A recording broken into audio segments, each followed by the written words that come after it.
Cool. So how do accounts work on EOSA blockchains? Well, this is a system action called new account. You create a new account. It has to be created by somebody else already in the system. That's the way it works. So if you want to join the EOS blockchain, I could give you an account. So I would call this action for you. You would have to tell me what name you want, and then you have to provide, this is basically, here you can put the private keys in for your new account. Sorry, not the private keys, the public keys. Do not put the private keys in here. So you put the public keys on the blockchain, that's public, you keep the private keys yourself. So this would create a new account for a new person. Now, interesting about this does cost resources. That account goes into a table in RAM. So whoever calls this does have a cost associated. So on different blockchains, they have different mechanisms for this new account action. Some of them are free, some of them are not free, and therefore a lot of services now exist, for example, on EOS to actually provide free accounts to people. It depends on the blockchain. They can configure this action however they want. But I can't activate this myself? This is a core feature. What do you mean activate? If you're not in the system, you can't just call this. Only somebody with an account can create somebody else's account. So if I'm outside of EOS, I can't actually join. Yeah, you just have to get somebody else to get you an account. You have to convince me, or there's many services out there that'll make an account for you. Yeah. You sign up through that agent. Yeah, a lot of DApps, a lot of applications will create an account for free for you as you use them. So accounts, they're just they're created from that name class. So it's just a human readable name. It's 13 characters long at a maximum, so 13 human readable characters. Like we saw before, actually underlying that it's a uint, but the string makes it much more easy and readable. So this account, it's just a name, but it's controlled by a hierarchy of permissions, and that account is able to authorize transactions to the blockchain based on those permissions. An account, as we've also seen, can also have a smart contract deployed to it. That's optional. It does not have to have that. So this is kind of a visualization of an account. So I have my account, the Blockstalk. You can see that on EOS Satellis. I have some permissions associated with it. So I've got these two different permissions, an owner labeled permission and an active labeled position with a public key written to them. So you can actually have different types of permissions here. So you can have elliptic curve key pairs. You can use WebAuth key pairs. So that's the new standard set to replace OAuth 2.0, but it uses asymmetric cryptography. So that's a standard already starting to be implemented by a lot of browsers. So that's supported by EOS.io. I don't think it's supported by many other chains yet. You can also have a permission that's linked to another account. So it doesn't actually provide the key here. It says the key's over there. So that's also quite a nice flexibility to use as well. Additionally, an account can have a contract deployed to it, and that contract will consist of the executable, WASM file, and the ABI. And then that account can have tables associated with whatever this smart contract allows it to build. So this is an account on EOS called EOSCanada.com. So this is an example of the permissions. So they've created, they have an owner position, which has, which requires a weight of 5 to pass, and each of these have a weight of 2. So these are linked permissions right here. So that means that to pass this permission, to authorize with this permission, you need to get 5 of these to sign the transaction. So for example, this one, and this one, if they all sign the transaction, then it'll have a weight of 6 and it would pass the authorization. Down here in active, we have a similar kind of deal. We have a few sub-permissions here, and this is actually a key pair. So this kind of flexible permission management's built into the protocol. This is built in the account level. So this is different, for example, in Ethereum, where every account is just a private key and its associated public key.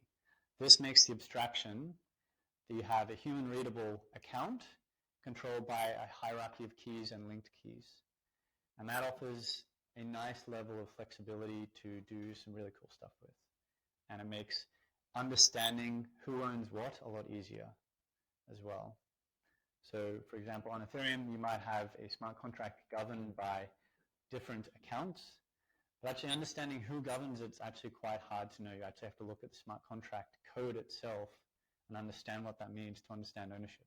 Here, it's built into this abstraction. You can see who owns what accounts, who is able to upgrade what smart contracts and whatnot. So like Jesse was saying about Effect AI, their smart contract may be governed just by them at the moment, but they can change their accounts and permissions so that it's a multi-governance scenario, and that can be done in a way that everyone else can understand quickly and easily. Yeah, makes sense? Nodding, shaking, yeah, okay.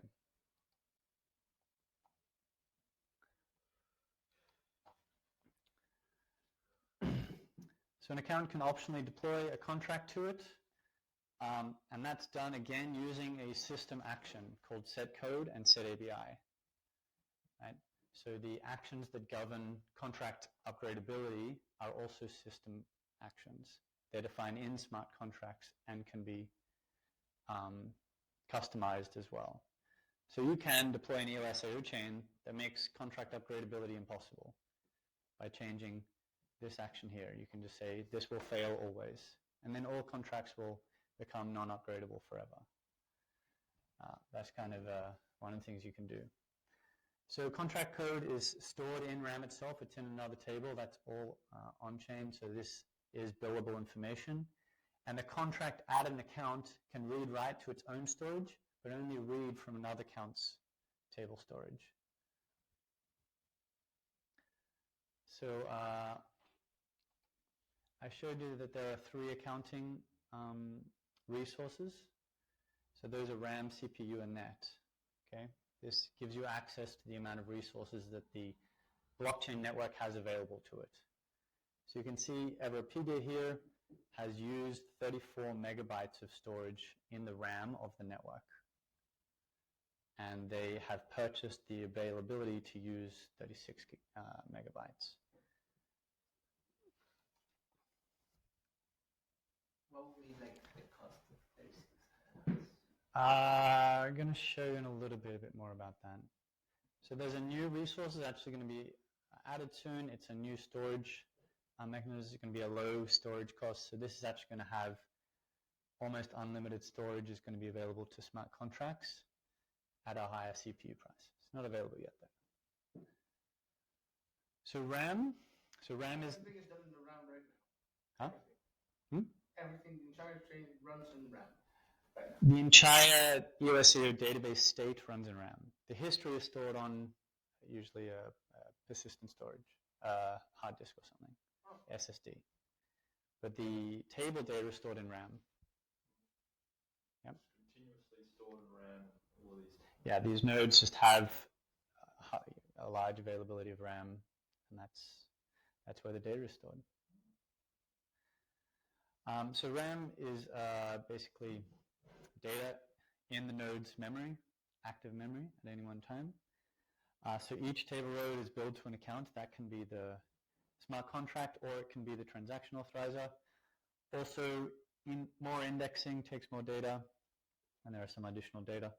Now, how much resources you can use is defined again by the system contract. So you can change this algorithm. The default algorithm is you can buy and sell RAM on a one-sided marketplace. And that price is determined by the supply and demand of RAM. So as more people buy RAM, it gets more expensive. As more people sell RAM, it becomes less expensive. And there's also a 0.5% buyer and seller fee to reduce people trying to just speculate on the price, trying to buy while it's low. Again, that's all configurable. In this scenario, if people start getting towards the limit of how much RAM is available, that price should technically go to infinity to stop that from happening. That's it. That's how this system deals with having a limited amount of resources in an open way, a permissionless way. And you can recode this however you want. Hopefully you don't fuck the system. But it is configurable. So CPU and bandwidth, the two other resources. CPU is how long does the transaction execute for, and net is the size of the packed transaction. So once it's serialized down into a tiny byte format, then that's the size that you'll build for. So the way you obtain that resource is you can stake your current currency for it. You can stake token, and that locks it away until you unstake it. You can rent it over short periods of time, or you can even get it delegated to you from other accounts.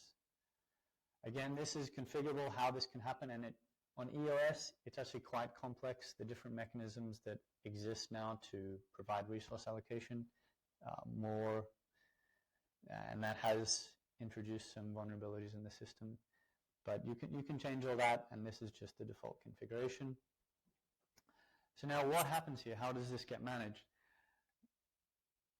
The blockchain itself goes into what's called congestion mode as it approaches the limits of CPU and net.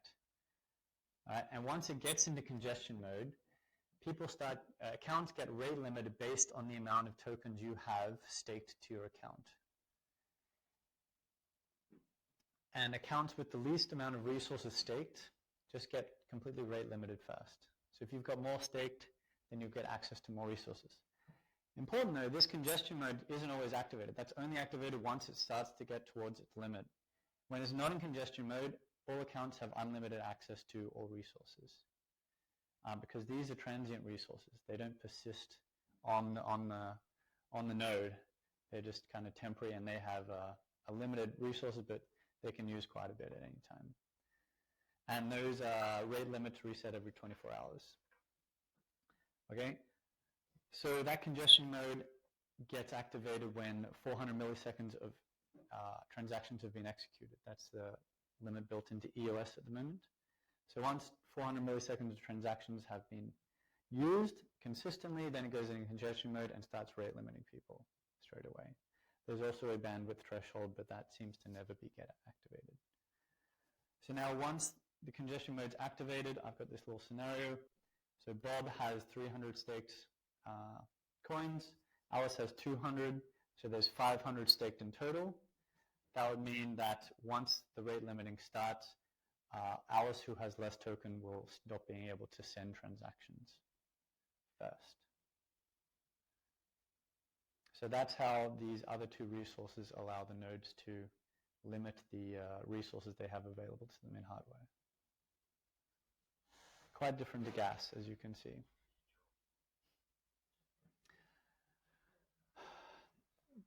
So nearly there. So we've seen these two actions before, set code and set ABI.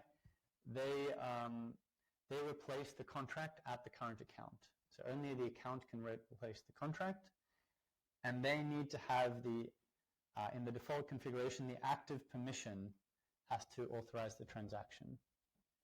So this is configurable in the set code action.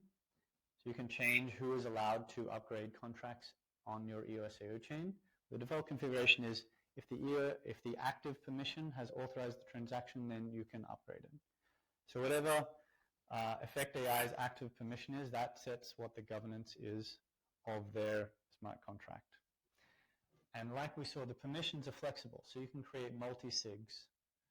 So you can set a threshold with multiple parties having to sign a transaction for it to be able to be upgradable. So it's not limited to one account. One entity can upgrade this functionality. It can be set to have thresholds.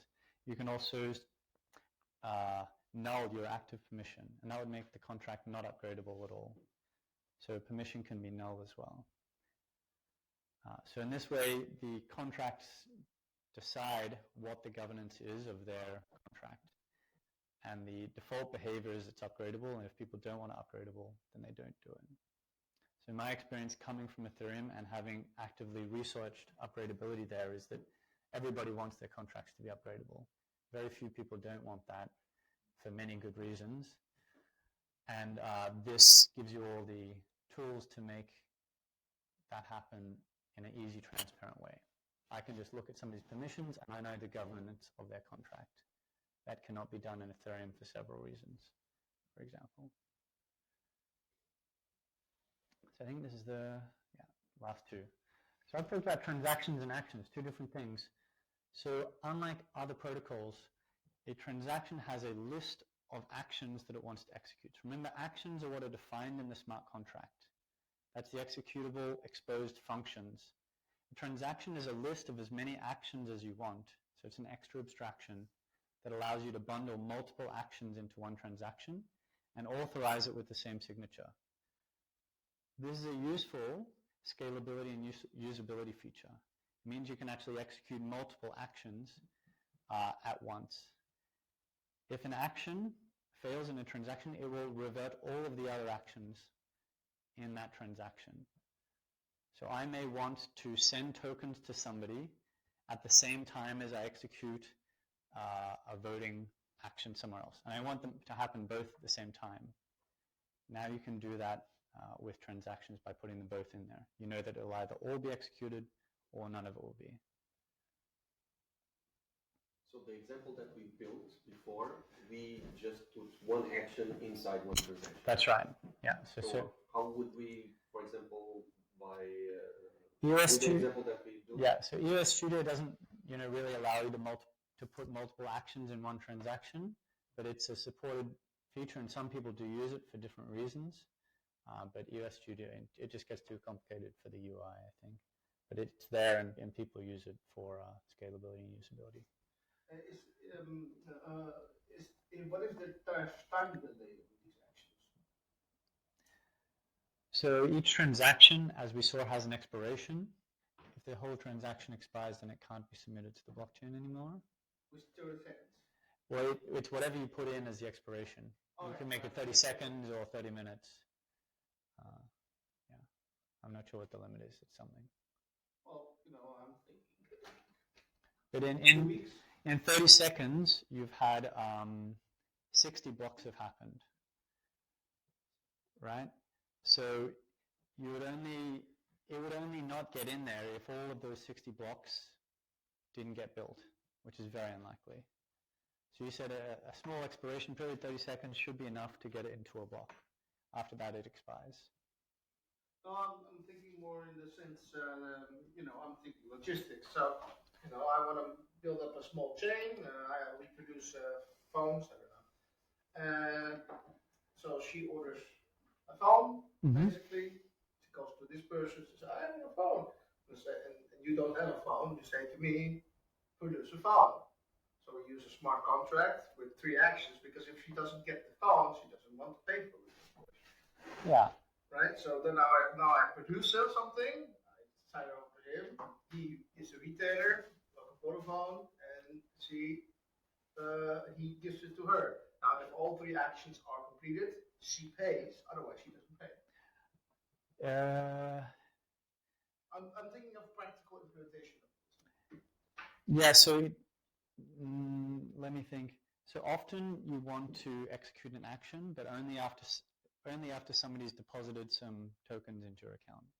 Yeah. For example. So now you can get it so that they can transfer the tokens and they execute the action at the same time. So you won't get the scenario where you transfer tokens and you don't execute the action. That's impossible if you bundle the 2 actions together. Or if you may want to send, 1,000, I think like 300 people tokens at the same time, you put them all in one transaction. It actually scales a bit better than having them all in separate transactions. And then you know that all of them will be transferred to or none of them. Yeah. Last slide for today, for here. So these actions have this extra abstraction called transactions. This is confusing compared to other ecosystems where a transaction is an action. So actions can call other actions on the blockchain. We're going to see that in the next coding example. This happens asynchronously. So when I call an action, it won't execute there in line. It'll get executed after the current completion of this action. Right? So each action actually builds its own separate WASM instance running in a separate VM with its own clean working memory. So each action can't access the working memory of another action. That's a security feature. It can access the persistent data in the USAO database. So that's how actions can communicate with each other at the moment. There's some new features that are going to make that different. If any action in the set of transactions fails, then the whole transaction fails. So this makes you able to do multiple actions either completely or not at all. And each transaction is limited with all of its actions to 30 milliseconds.